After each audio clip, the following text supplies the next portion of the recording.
टैरेंटुला क्या है? एक तरीके का स्पाइडर है। तो इस स्पाइडर को काफी ज्यादा न्यूज में देखा गया है। साउथ इंडिया के अंदर आपको इसका डिस्ट्रीब्यूशन देखने को मिलेगा। तो कंजर्वेशन स्टेटस के अंदर आप देखेंगे कि IUCN के क्रिटिकली एंडेंजर्ड कैटेगरी में है, यानी कि खतरे पे बहुत ज्यादा बना हुआ है। कि द फेमस फायर कोरल्स एक तरीके से कोरल्स नहीं होते हैं, but they are more related to jellyfish. Malayan giant squirrel एक ऐसी स्क्विरल है जो नॉर्थ ईस्ट के इलाके में आपको मौजूद मिलेगी। इस बार भी यूपीएससी ने स्क्विरल पर क्वेश्चन पूछा था कि स्क्विरल जो है वो कहां से अपने खाने को प्रोक्योर करती है, या फिर वो अपना घर जो है ऊपर बनाती है पेड़ पे, या नीचे बरोज यानी कि गड्ढे खोद कर रहती है। इस तरीके के सवाल यूपीएससी कई बार पूछ चुका है। गौर इंडियन बाइसन, इसको हम लोग मिथुन के नाम से जानते हैं। तृष्णा वाइल्ड लाइफ सेंचुरी जो त्रिपुरा के अंदर मौजूद है, ये भारत में एकमात्र ऐसी जगह है जहां पे नेचुरली आपको देखने को मिलेगा जो आपके मिथुन है या इंडियन बाइसन है, ब्रीड करते हैं। The natural breeding centres. Hello, welcome to Chahal academy. कैसे हैं आप सभी दोस्तों? आप जानते हैं कि इस इनिशिएटिव के अंदर हम लोग 360 डिग्री कवर करते हैं, जिससे आपकी यूपीएससी सिविल सर्विस एग्जामिनेशन की प्रिपरेशन और आसान और वन स्टॉप सॉल्यूशन बन जाती है। आज के इस comprehensive topic wise news analysis में हम लोग कवर करने वाले हैं अपनी ही प्रीवियस सीरीज को, जिसमें हम लोग स्पीशीज को कवर कर रहे हैं, जिसमें हम लोग बात कर रहे हैं जो भी स्पीशीज पहले न्यूज में बनी हुई है, पिछले 1, 2, 3 सालों में जो भी स्पीशीज आई हैं, आइए उनको कवर करते हैं। सीरीज का पार्ट 1, पार्ट 2 अपलोड हो चुका है, पहले जाकर आप उसको देखिए और उसके बाद फिर स्पीशीज पार्ट 3 ये फाइनल एंडिंग है, जिसमें हम लोग कवर करेंगे वो बाकी सभी स्पीशीज जो बची हुई थी। आइए स्टार्ट करते हैं विदाउट एनी डिले। देखिए, एक गूटी टैरेंटुला या मेटालिक टैरेंटुला या पिकॉक टैरेंटुला क्या है? एक तरीके का स्पाइडर है। तो इस स्पाइडर को काफी ज्यादा न्यूज में देखा गया है। हैबिटेट क्या है, यानी इसका घर क्या है? Wooded mountain area. डिस्ट्रीब्यूशन कहां पे है? सदर्न इंडिया, साउथ इंडिया के अंदर आपको इसका डिस्ट्रीब्यूशन देखने को मिलेगा। और अगर मैं बात करता हूं कंजर्वेशन स्टेटस की, तो कंजर्वेशन स्टेटस के अंदर आप देखेंगे कि IUCN के क्रिटिकली एंडेंजर्ड कैटेगरी में है, यानी कि खतरे पे बहुत ज्यादा बना हुआ है, किसी विदिन एक्सटेंट हो सकता है। साइट्स के अपेंडिक्स सेकंड में मौजूद है। चलिए नीचे बात करते हैं। द फेमस फायर कोरल्स एक तरीके से कोरल्स नहीं होते हैं, but they are more related to jellyfish. याद रखिएगा, वो जेलीफिश ज्यादा होते हैं, कोरल्स कम होते हैं। And they have a bright yellow green to brown skeletal. आप देख पा रहे हैं इस इमेज में, इनको फायर कोरल्स बोलते हैं। और ये बहुत ज्यादा एक तरीके से दुर्लभ स्पीशीज हैं जो मौजूद हैं हमारे मरीन इकोसिस्टम के अंदर। एंड हेंस यहां पे आप देखेंगे it is critically endangered. Wild life protection act के शेड्यूल 1 और अपेंडिक्स के शेड्यूल आपके अपेंडिक्स सेकंड में आता है साइट्स के।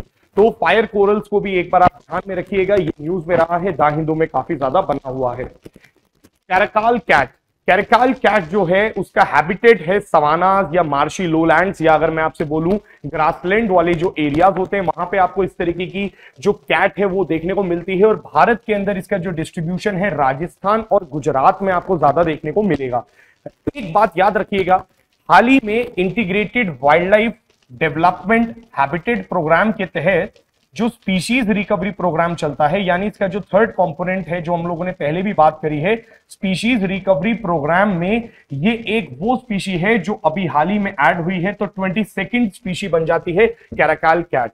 IUCN में लीस्ट कंसर्न है, यानी IUCN जो विश्व लेवल पे बता रहा है वहां पे लीस्ट कंसर्न मौजूद है, शेड्यूल 1 में है भारत में और अपेंडिक्स 1 के अंदर साइट्स के। हम बैग्ड मशीर, ये काफी ज्यादा न्यूज में भी रहा है। एक बार यूपीएससी का क्वेश्चन भी था कि which of the following is not a bird, या फिर इस तरीके से अगर आपसे सवाल पूछा जाता है कि कौन सा इसमें से एक फिश है, तो आपको पता होना चाहिए कि हम बैग्ड मशीर, हम बैग क्यों बोलते हैं। आप एक बार देख सकते हैं जो इसकी हम्प है, यानी कि इस तरीके से ये जो निकला हुआ है हम्प, और ये मशीर एक क्या है? स्पीशीज है। इसको टाइगर ऑफ द वाटर के नाम से भी जानते हैं, यानी कि ये टाइगर की तरह इसका फेस दिखता है। और डिस्ट्रीब्यूशन कावेरी रिवर बेसिन के अंदर ये मौजूद है और IUCN में क्रिटिकली एंडेंजर्ड है। हेंस ये न्यूज में बना रहता है और इंपॉर्टेंट बन जाता है यूपीएससी पर्सपेक्टिव से। नेक्स्ट बात करते हैं मेनलैंड सिरो। मेनलैंड सिरो जो है ये एक ऐसी स्पीशी है जो हिमालयन इकोसिस्टम में, एल्पाइन इकोसिस्टम में, ये ठंडे इलाके में रहती है और देख सकते हैं 2000 मीटर से 4000 मीटर तक की हाइट पे ये मौजूद होते हैं। हिमालयन सिरो एक सब स्पीशीज है मेनलैंड सिरो की। तो अगर मैं बात करूं जो भारत में पाई जाती है वो हिमालयन सिरो है, और मेनलैंड सिरो जो है particularly this is the state animal of Mizoram. Conservation status vulnerable wild life protection act के शेड्यूल 1 और 5 के अपेंडिक्स 1 में मौजूद है मेनलैंड सिरो। बात करते हैं Malayan giant squirrel. Malayan giant squirrel एक ऐसी स्क्विरल है जो नॉर्थ ईस्ट के इलाके में आपको मौजूद मिलेगी और evergreen and semi evergreen forest जहां पे मौजूद है नॉर्थ ईस्टर्न में, जहां पे आप देखेंगे कि जब आपका मॉनसून रिट्रीट करता है तो बारिश बहुत ज्यादा होती है नॉर्थ ईस्टर्न इलाके में, और एवरग्रीन सेमी एवरग्रीन फॉरेस्ट वहां पे मौजूद है। वहां पर इस तरीके की मलायन जायंट स्क्विरल मिलती है।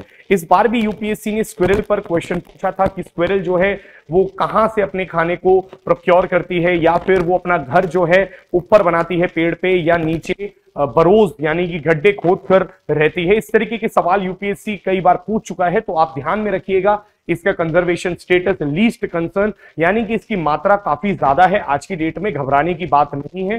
दूसरा वाइल्ड लाइफ प्रोटेक्शन एक्ट के शेड्यूल 1 और साइट्स के अपेंडिक्स 2 में आता है। अब बात करते हैं रेड सैंडर्स की। दोस्तों आप पुष्पा के बारे में तो जानते ही हैं, है ना, झुकेगा नहीं, तो वो जो रेड सैंडर्स है उसी की तस्करी करता था पुष्पा। अब देखिए रेड सैंडर्स क्या है, ये एक ऐसा टिम्बर है जो फर्नीचर और एक तरीके से एज अ डाई के प्रोडक्ट्स में बहुत ज्यादा इस्तेमाल किया जाता है, फूड्स में, कलर में इस्तेमाल किया जाता है। ये इस तरीके का प्रोडक्ट है। हैबिटेट इसका ट्रॉपिकल ड्राई डेसिडुअस फॉरेस्ट, यानी एक तरीके का ऐसा पेड़ है जो कहां पे मौजूद है, डेसिडुअस फॉरेस्ट में, जहां पे कुछ समय बारिश होती है और कुछ समय सूखा पड़ता है। और डेसिडुअस का मतलब आप जानते हैं कि एक अडेप्टेशन का तरीका होता है वहां पे प्लांट्स का, वो अपनी लीव्स को शेड कर देते हैं, उस समय शेड कर देते हैं जिस समय वहां पे पेड़ बारिश कम होती है। तो जब बारिश नहीं होती है ट्रीज अपने लीव्स को शेड कर देते हैं ताकि वाटर कंजर्वेट कर पाए, यानी कि जो उनका ट्रांसपिरेशन में वाटर लॉस है उसको बचाया जा सके। डिस्ट्रीब्यूशन देखिए southern parts of the eastern Ghats, यानी कि ईस्टर्न घाट्स में आपको देखने को मिलेगा। दूसरा Palakonda Seshachalam hill ranges of Andhra Pradesh, Kerala, Tamil Nadu, Karnataka, यानी कि इस रेंज में भी आपको मिलेगा। तो ईस्टर्न एंड वेस्टर्न घाट्स में ये स्पीशीज पाई जाती है। सैंडलवुड स्पाइक डिसीज, ये काफी ज्यादा एडिटोरियल्स में एक बार मौजूद थी, तो याद रखिएगा सैंडलवुड स्पाइक डिसीज एक फाइटोप्लाज्मा बैक्टीरियल पैरासाइट की वजह से प्लांट के टिश्यूज की एक डिसीज है जो पर्टिकुलरली किसको होती है, सैंडलवुड पेड़ को। तो रेड सैंडर्स एंडेंजर्ड कैटेगरी में है, तभी आप देखेंगे पुष्पा के पीछे पूरी की पूरी सरकार या पूरी की पूरी पुलिस फोर्स पड़ी हुई थी, क्योंकि वो इसी की तस्करी करता है। अब साइट्स के अपेंडिक्स 2 में मौजूद है रेड सैंडर्स। बात करते हैं इंडियन रोजवुड या शीशम। शीशम आप जानते हैं कि बहुत ही बेहतरीन तरीके की एक तरीके से लकड़ी है ये, और इस लकड़ी का इस्तेमाल कहां पे किया जाता है आप जानते हैं, फर्नीचर बनाते समय। आप लोगों ने कई बार सुना होगा कि फर्नीचर में दीमक लग गई है, और शीशम की जो लकड़ी है उस पे दीमक नहीं लगती है। ये इसकी सबसे बड़ी खासियत है, क्योंकि लॉन्ग लास्टिंग होती है, बहुत लंबे समय तक रहती है। आप कभी भी अपने परिवार वालों से पूछेगा जो उनके बेड हैं या फिर जो चारपाई वो उस समय की चल रही है और आज तक चल रही है, उस पर कोई दीमक नहीं लगी होगी, बस जस्ट बिकॉज वो किसकी बनी है, शीशम की बनी है। शीशम is a very fine quality, बहुत फाइन क्वालिटी का है। अच्छा याद रखिएगा, it is a state tree of Punjab, foothills of Himalayas में मिलता है। डिस्ट्रीब्यूशन की बात करें तो अफगानिस्तान से लेके बिहार तक ईस्ट में ये मौजूद है, पूरी की पूरी स्पीशीज प्लांट की। अब हम कंजर्वेशन स्टेटस की बात करें तो आप देख सकते हैं ये वनरेबल कैटेगरी का है। वनरेबल कैटेगरी का मतलब आप जानते हैं कि ये एक इस तरीके की पोजीशन पे आ चुका है, एक्सेसिव अगर हम लोग यूज करेंगे तो ये थ्रेटेंड हो जाएगा, यानी कि एंडेंजर्ड हो सकता है और फिर कभी क्रिटिकली एंडेंजर्ड हो जाएगा और इसकी स्पीशीज हमें नहीं मिल पाएगी।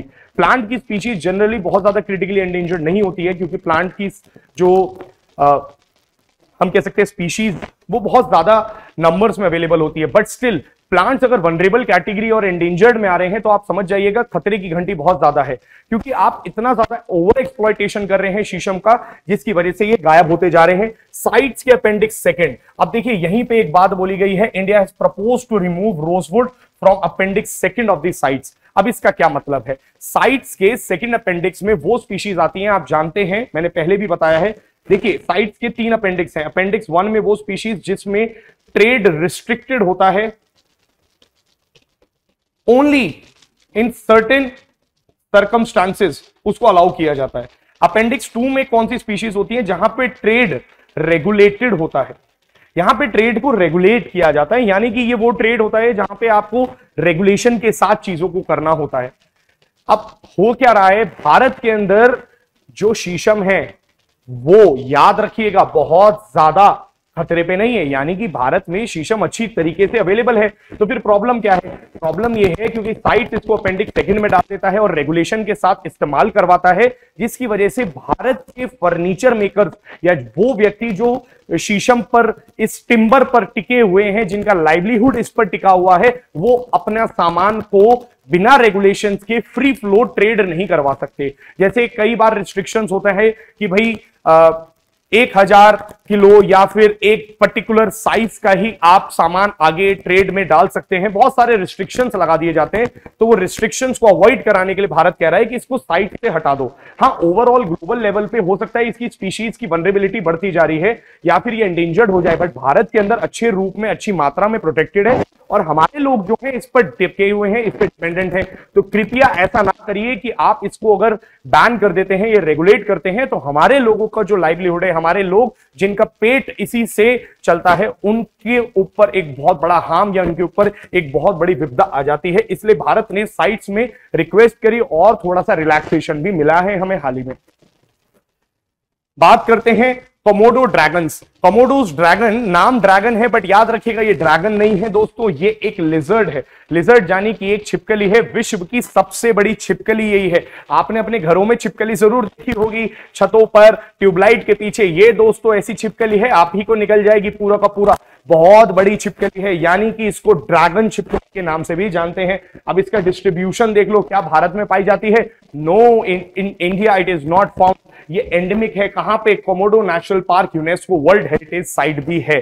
तो याद रखिएगा इंडोनेशिया में पाई जाती है और ऐसा बोला जाता है कि दे हैव वेनम, यानी कि जहरीले होते हैं। वैसे तो मैन वर्सेस वाइल्ड वाले ने एक बार बताया था कि इनमें कोई वेनम नहीं होता, ये बहुत बड़ा एक मिथ है।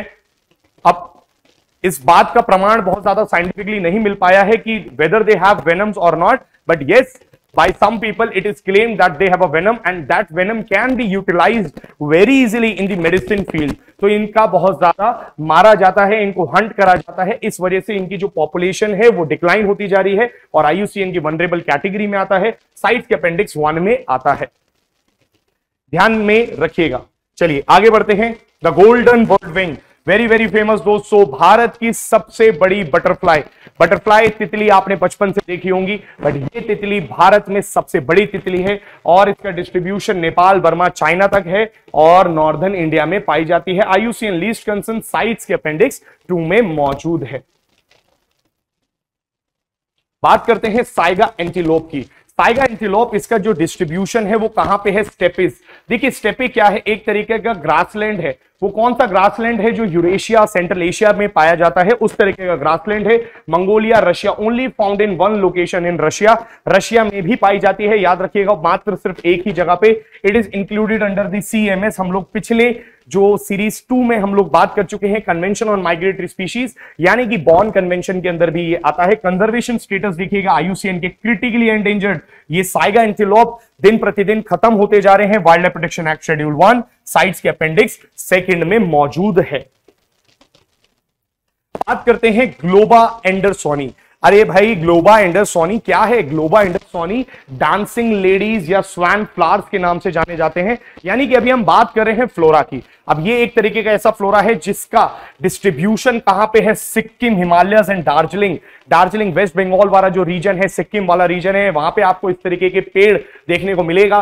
तीस्ता रिवर वैली रीजन में देखने को मिलेगा और ये भी खतरे की बहुत बड़े एक पैमाने पे पहुंच चुके हैं। IUCN के हिसाब से ये एंडेंजर्ड है।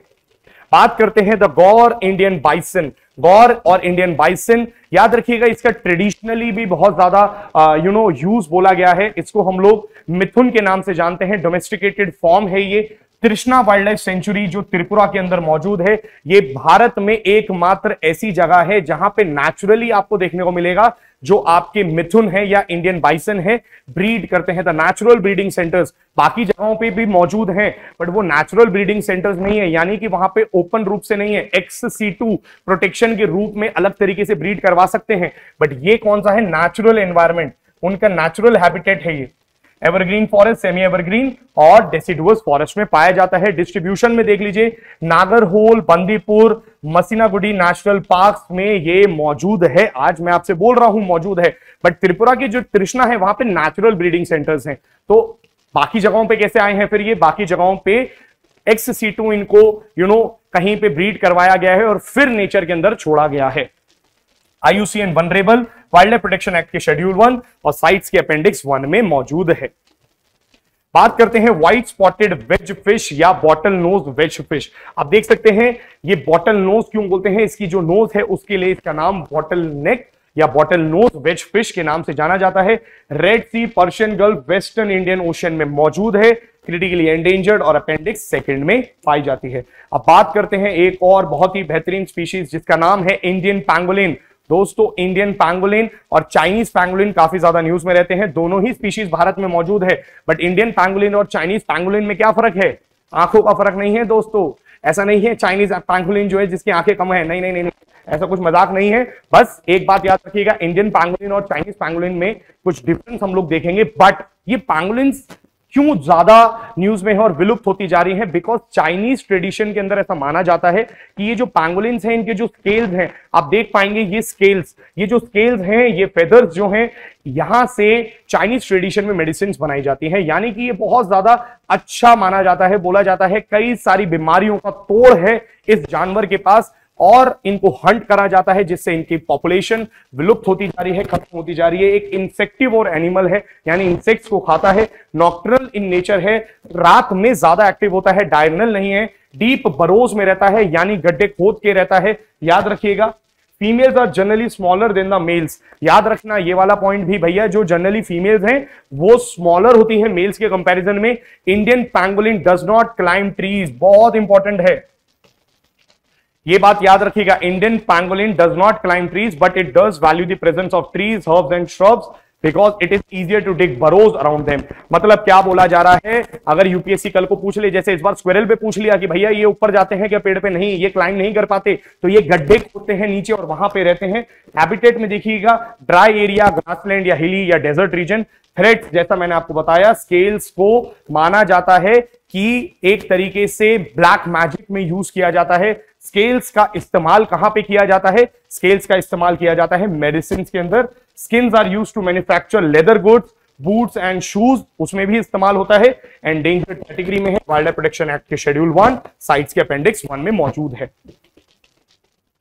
चलिए अब इसी साथ चाइनीज पैंगोलिन की भी बात कर लेते हैं। Chinese pangolin habitat tropical forest, bamboo forest, limestone, coniferous, यानी कि हर जगह मिल सकता है।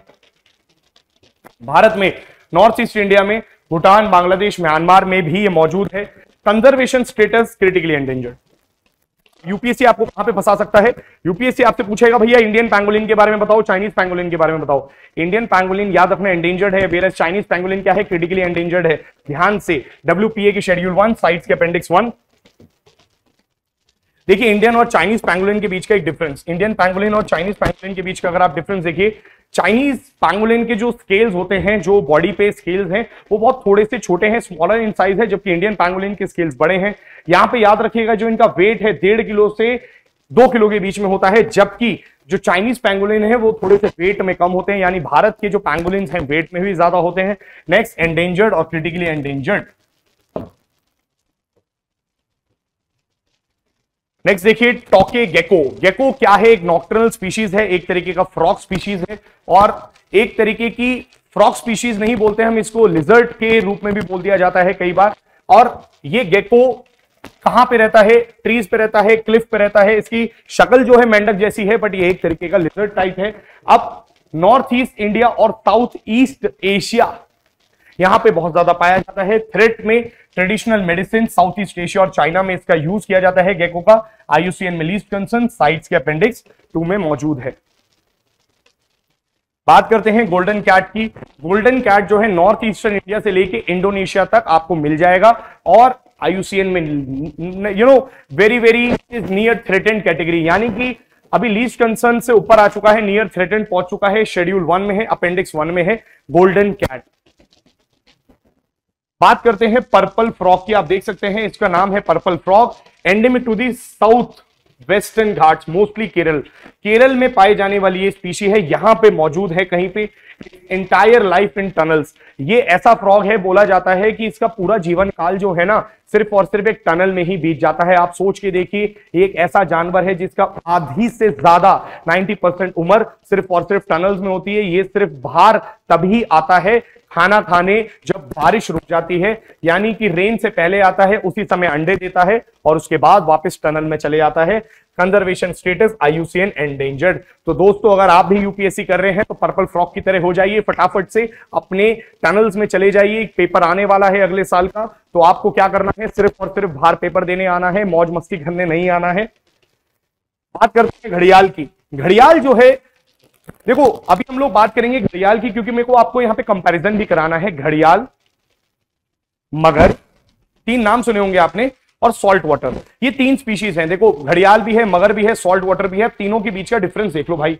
घड़ियाल जो होता है सबसे लंबा होता है, यानी ये लॉन्गेस्ट है, इसी का नाम फिश ईटिंग क्रोकोडाइल भी रखा गया है। नेशनल चंबल सेंचुरी उत्तर प्रदेश, राजस्थान, मध्य प्रदेश, सोन, गंडक, हुगली, घाघर, सतकोसिया, ओडिशा में मौजूद है। ये याद रखना है, यूपीएससी पहले भी पूछ चुका है एक बार। Conservation status critically endangered, wild life protection act schedule 1 CITES के अपेंडिक्स 1 में मौजूद है। बात करते हैं मगर और ब्रॉड स्नाउटेड क्रोकोडाइल। आप देख सकते हैं जो इसका स्नाउट है वो काफी बड़ा है, यानी कि इसका जो मुंह होता है वो काफी चौड़ा होता है, ब्रॉड स्नाउटेड बोलते हैं इसे। इसका नाम इंडियन क्रोकोडाइल भी है और मार्श क्रोकोडाइल भी है। Fresh water lakes, rivers, marshes में मौजूद होता है। डिस्ट्रीब्यूशन देखिए तो एक्सटेंड हो चुका है भूटान से और भारत में मौजूद है। IUCN vulnerable, wild life protection act schedule 1 and sites के अपेंडिक्स 1 में। कुछ फैक्ट्स आपको याद रखने हैं, कौन सा एंडेंजर्ड है, कौन सा वनरेबल है और कौन सा लीस्ट कंसर्न मौजूद है। अब देखिए, सॉल्ट वाटर क्रोकोडाइल, या तो आप इसको सॉल्ट वाटर क्रोकोडाइल बोल लो, या अगर आपसे यूपीएससी पूछता है कि सबसे बड़ा क्रोकोडाइल कौन सा है, देखो सबसे लंबा नहीं बोल रहा हूं मैं आपसे, सबसे बड़ा बोल रहा हूं। I am not talking about the longest, I am talking about the largest, और largest is salt water crocodile. Salt water brackish में भी मिल सकता है क्योंकि नाम से ही सॉल्ट वाटर है। ओडिशा के Bhitarkanika wild life sanctuary, Andaman Nicobar, Sundarban area में IUCN least concern wild life protection act के शेड्यूल 1 साइट्स के अपेंडिक्स 1 में मौजूद है। चलिए आगे बढ़ते हैं फटाफट से और बात करते हैं स्टार टॉर्टोटाइज। स्टार टॉर्टोटाइज हैबिटेट जंगल में मिलेगा, सूखे जंगल जहां पे हैं आपको वहां पे मिलेगा, जहां पे ग्रासलैंड वाला एरिया होता है, थोड़ा सा सूखा एरिया है। वेस्ट बंगाल और गुजरात में ये ज्यादा पाए जाते हैं। IUCN वनरेबल, शेड्यूल 2 और अपेंडिक्स 1। स्टार टॉर्टोइज क्यों बोलते हैं, आप इसकी अगर देखेंगे तो इस तरीके से आपको एक पैटर्न दिखेगा जैसे स्टार सा है। अगर आप इसका शेल देखेंगे, ऊपर की कवरिंग देखेंगे तो देखिए यहां पे एक बार देख लीजिए, टर्टल वर्सेस टॉर्टोइज, ये एक डिफरेंस है, आप इसको पढ़ लीजिएगा। दोनों चीजें आपको डिफरेंस पता होनी चाहिए, टर्टल और टॉर्टोइज के बीच में क्या है, पूरा डिफरेंस आपके लिए लिखा हुआ है, तो आप इससे अंदाजा लगा सकते हैं कि इन दोनों में डिफरेंस क्या है। उम्र का डिफरेंस है, कौन ज्यादा जीता है, टॉर्टोइज ज्यादा जीता है, टर्टल थोड़ा कम जीता है। कौन पानी में रहता है, कौन लैंड पे रहता है, कौन हर्बीवोर्स है, कौन ओमनीवोर्स है, कौन सा फ्लैट है, कौन सा थिक है, तो आपको आइडिया लग जाएगा। चलिए बात करते हैं India Ganges soft shell turtle. Turtle की बात कर रहे हैं तो गंगा में मिलेगा, इंडस में मिलेगा, महानदी में, एंडेंजर्ड, शेड्यूल 1 अपेंडिक्स 1। नेक्स्ट बात करते हैं नॉर्दर्न रिवर टेरापिन या 4 टोड टेरापिन। ये भैया नॉर्दर्न रिवर टेरापिन है, वेस्ट बंगाल में मिलता है।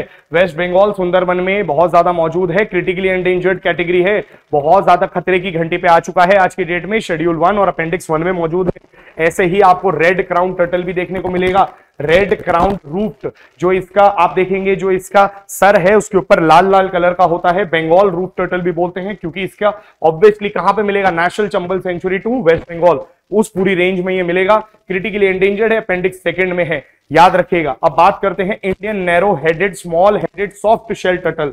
देखो आप इसका जो साइज है वो देख सकते हो काफी बड़ा है, चौड़ा है, बट इसका जो जो मुंह है वो बहुत छोटा सा है, सॉफ्ट शेल। और या फिर आप इसको बोल सकते हो नैरो हेडेड टर्टल। तो देखो स्मॉल हेडेड, एंडेंजर्ड है, शेड्यूल 4 में है, अपेंडिक्स 2 में है, Indus, Ganga, Godavari and other river basin में मौजूद पाया जाता है। बात करते हैं ब्लैक सॉफ्ट शेल टर्टल की। यह है black soft shell turtle, lower Brahmaputra river या वैलीज में मिलता है। डिस्ट्रीब्यूशन, एक बात याद रखना, ये एक ऐसा जीव है जो काफी सारे टेंपल्स में मिलता है, वहां के पॉन्ड्स में पाया जाता है, क्रिटिकली एंडेंजर्ड है, याद रखिएगा, अपेंडिक्स 1 में मौजूद है। और अब बात करते हैं द वर्ल्ड या फिर भारत में सबसे छोटा जो टर्टल मौजूद है, olive ridley turtles. Olive ridley turtle इन सब में सबसे छोटा है। वार्म और tropical waters of the Pacific, Atlantic and Indian ocean.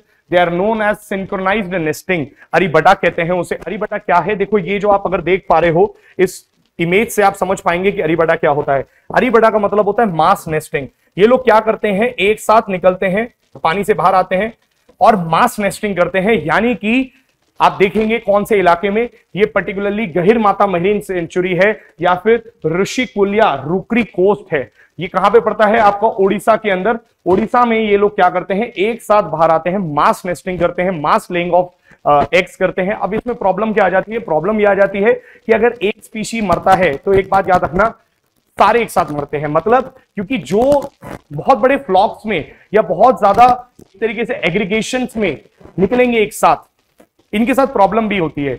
मान लीजिए अगर मैं आपसे कहता हूं ये एक साथ पानी में गए और पानी में किसी वजह से ऑयल स्पिल हो गया या किसी भी तरीके से कोई पोल्यूशन हो गया, इस पोल्यूशन को कंट्रोल कैसे करोगे आप? इस पोल्यूशन को कंट्रोल करने का सिर्फ और सिर्फ एक ही रीजन या एक ही रास्ता है कि आप होने ही ना दें।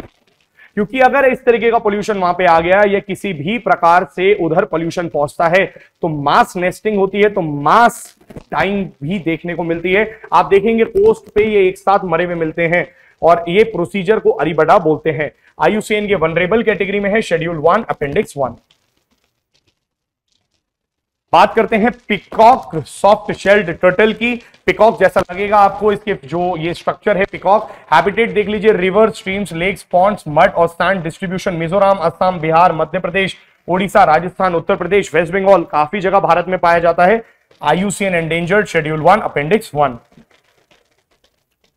ये देख लीजिए, हॉक्स बिल टर्टल माइग्रेटरी है, यानी कि एक जगह से दूसरी जगह जाता है। तो कल को अगर आपसे यूपीएससी पूछ ले क्या कोई टर्टल माइग्रेट करता है, बिल्कुल जी माइग्रेट करता है। अंडमान निकोबार, कोस्ट ऑफ तमिलनाडु, ओडिशा, ये घूमता रहता है। ये एक तरीके का सैंडी बीच पे या फिर इस तरीके से जो बीचेस पे पाए जाने वाला टर्टल है। क्रिटिकली एंडेंजर्ड है, बहुत ज्यादा प्रॉब्लम में है, शेड्यूल 1 और appendix 1।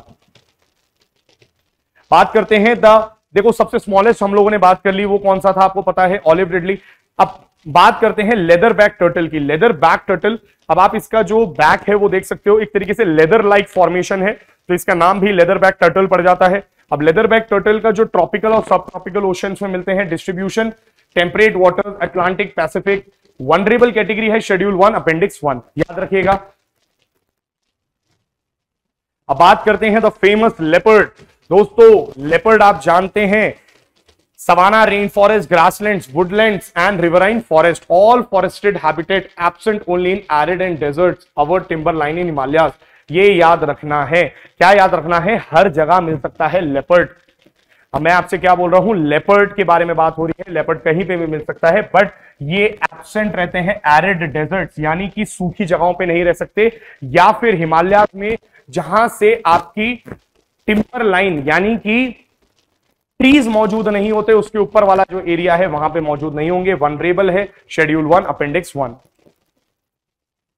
Asiatic lion, Persian lion surviving only in India. Lions पहले अफ्रीका में भी मौजूद थे, सेंट्रल एशिया में भी मौजूद थे, बट आज इनकी जो पॉपुलेशन है वो रिस्ट्रिक्ट हो चुकी है सिर्फ और सिर्फ भारत में। भारत में भी ये पहले उत्तर प्रदेश, मध्य प्रदेश और कई जगहों पे मौजूद थे, बट आज इनकी जो पॉपुलेशन है गुजरात के गिर नेशनल पार्क तक ही सीमित रह चुकी है। गिर national park, Kamleshwar dam situated in the park is the lifeline of गिर। याद रखिएगा, वहां पे एक डैम भी है, यूपीएससी पूछ सकता है, कमलेश्वर डैम। ट्रॉपिकल और सब ट्रॉपिकल रीजन में ये रह सकते हैं। IUCN में एंडेंजर्ड है, शेड्यूल 1 अपेंडिक्स 1। अब बात करते हैं दोस्तों the Bengal tiger, the national animal of India और बांग्लादेश। भाई दोनों का नेशनल एनिमल है। अब सवाल ये है कि ये मिलता कहां पे है भैया, बड़ी सिंपल सी बात है, जो टाइगर है आपका सुंदरबन वाला रीजन में मिलता है, और सुंदरबन आप जानते हो 40% जो है सिर्फ भारत में है, बाकी 60% बांग्लादेश में है। मेजॉरिटी पोर्शन जो आपका मिलता है सुंदरबन का वो इस साइड मिलता है। Distribution Shivalik, Gangetic flood plain, central Indian highland, eastern and western घाट, Sundarban national park, only once in the world inhabiting mangrove forest. मतलब ये तो बहुत ही इंपॉर्टेंट पॉइंट हो जाता है। ऐसे टाइगर जो मैनग्रोव फॉरेस्ट में, मैनग्रोव एरिया में मिलते हैं, क्योंकि आपको पता होना चाहिए कि सुंदरबन जो रीजन है यहां पे बहुत बड़े मैनग्रोव्स भी हैं। भारत में सबसे बड़ा लार्जेस्ट मैनग्रोव्स जो है वो सुंदरबन एरिया में है। मैनग्रोव्स एक तरीके की इकोटोन स्पीशीज होते हैं जो कहां पे मौजूद होते हैं, कोस्टल एरियाज में मौजूद होते हैं, ब्रैकिश इकोसिस्टम में मौजूद होते हैं। ऐसी प्लांट्स, ऐसी फ्लोरा हैं जो वहां पे अडेप्ट कर चुके हैं काफी सालों में। वहां पर जिंदा रहने वाले टाइगर एकमात्र सिर्फ और सिर्फ भारत में ही पाए जाते हैं। Western most tiger population is hosted at Ranthambore national park, यानी कि अगर मैं बोलूं ईस्ट साइड तो है ही है, वेस्टर्न मोस्ट में कहां पे है, रणथंबोर नेशनल पार्क में एंडेंजर्ड शेड्यूल 1 अपेंडिक्स 1 में मौजूद है। और अपनी लास्ट स्पीशी की बात करते हैं दोस्तों, that is Indian flying fox, greater Indian fruit bat या largest flying bat in India के नाम से भी आप इसे जानते हैं। ये भारत की सबसे बड़ी चमगादड़ है, लार्जेस्ट फ्लाइंग बैट, नॉक्टर्नल है और सिर्फ फ्रूट्स पे जिंदा रहती है, वो भी पके हुए फ्रूट्स पे, राइप फ्रूट्स पे।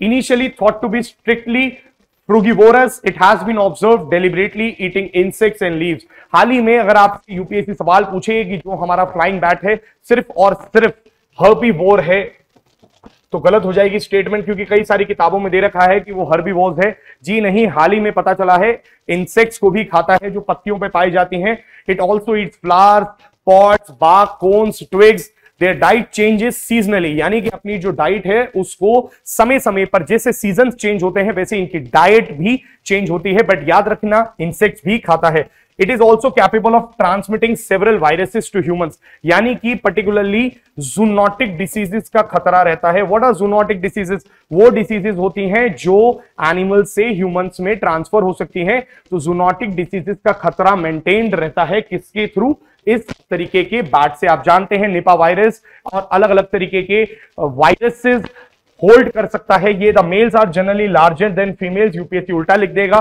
या सेम स्टेटमेंट भी दे देगा तो भी आपको नहीं पता चलेगा, तो आप ध्यान से समझते रहिए। Habitat, it is found across the Indian subcontinent. IUCN least concern, wild life protection act के शेड्यूल 6 और अपेंडिक्स 2 में। तो दोस्तों और भी स्पीशीज जो न्यूज में आएंगी, हम लोग आने वाले वीडियोस में उसको भी कवर करेंगे एक होलिस्टिक वीडियो पे, और आपको मैं स्पीशीज बताऊंगा। एग्जाम से पहले आप इस पर रिलाई कर सकते हैं, यहां से आप फैक्ट्स को रिलाई कर सकते हैं और अपनी एग्जाम और प्रिपरेशन को आसान बना सकते हैं। I will see you in another video, और इसके बाद हम लोग अपनी इसी सीरीज में कुछ और भी इंपॉर्टेंट टॉपिक्स को देखेंगे। Thank you so much, will see you again.